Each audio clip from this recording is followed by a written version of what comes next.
بسم اللہ الرحمن الرحیم۔ السلام علیکم میرے عزیز ہم وطنوں، میں ہوں جمال ناصر اور آپ کا بہت شکریہ آپ نے میری اس ویڈیو کو سلیکٹ کیا۔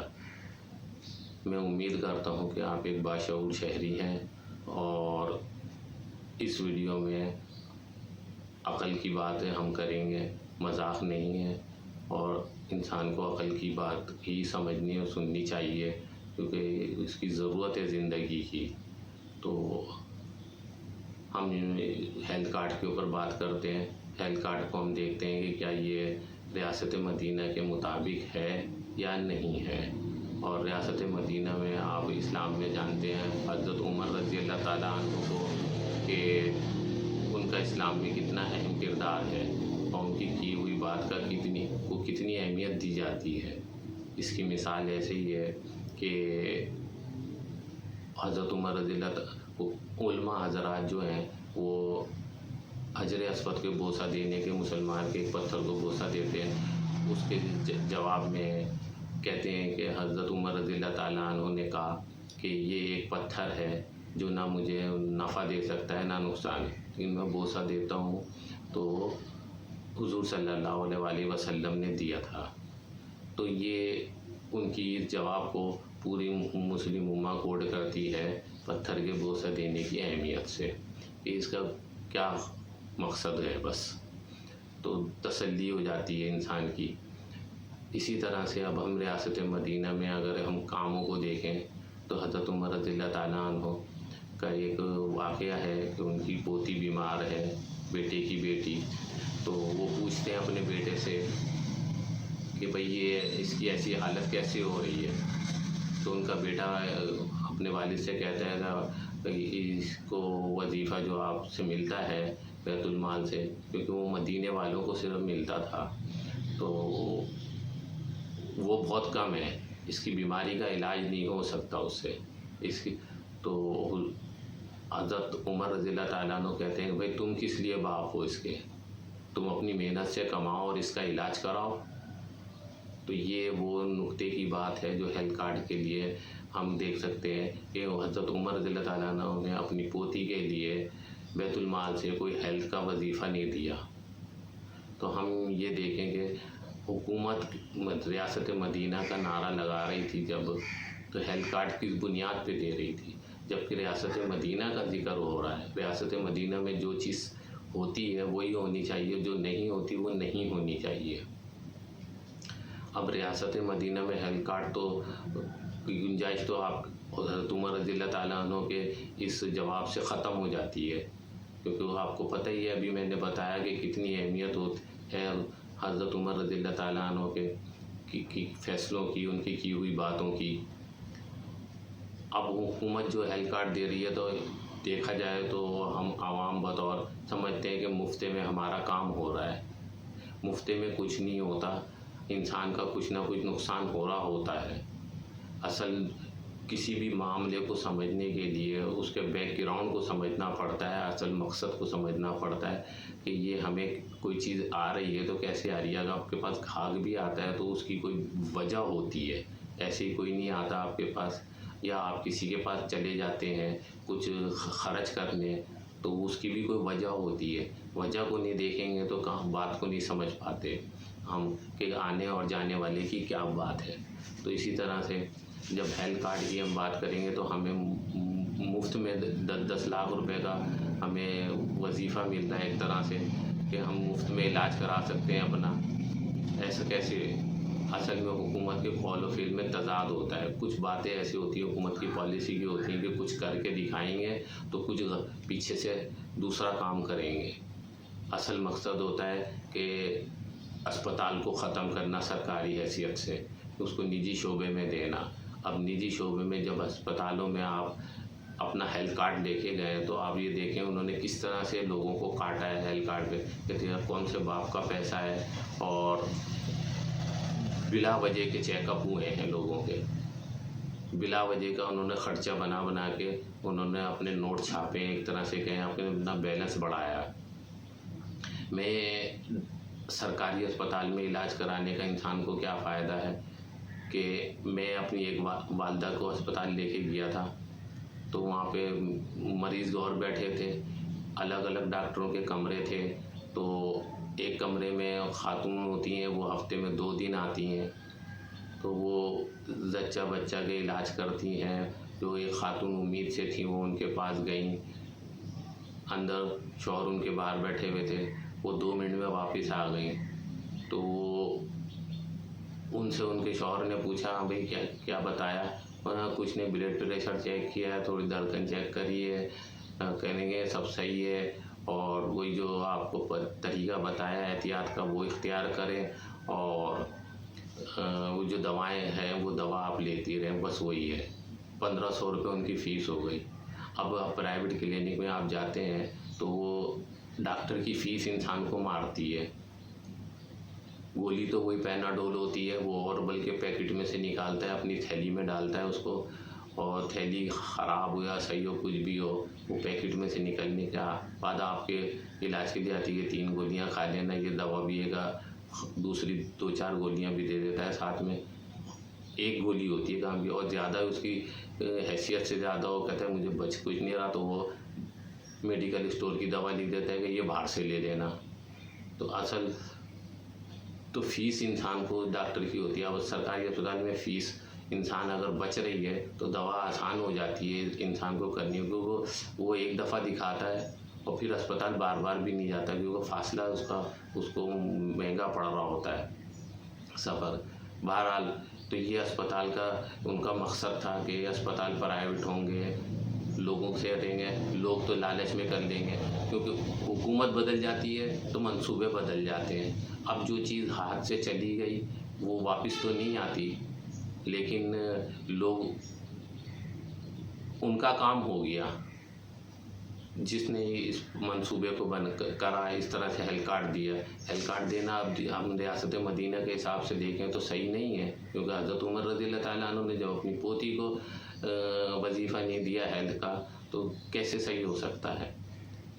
تو یہ ہماری لالچیں ہوتی ہیں جو ہمارا نظام کو، ہمارے حکومتوں کو جو ہے تو موقع فراہم کرتی ہیں غلط کام کرنے کا، اور پھر وہ ایسی حکومت جو کہ ریاست مدینہ کا نام لے کے لوگوں کو گمراہ کر کے اور ان کے جذبات کا ناجائز فائدہ اٹھا کے مدینہ سے تعلق کا، لگاؤ کا، اسلام سے محبت کا، تو اس کا فائدہ بھی اٹھایا جا رہا ہے۔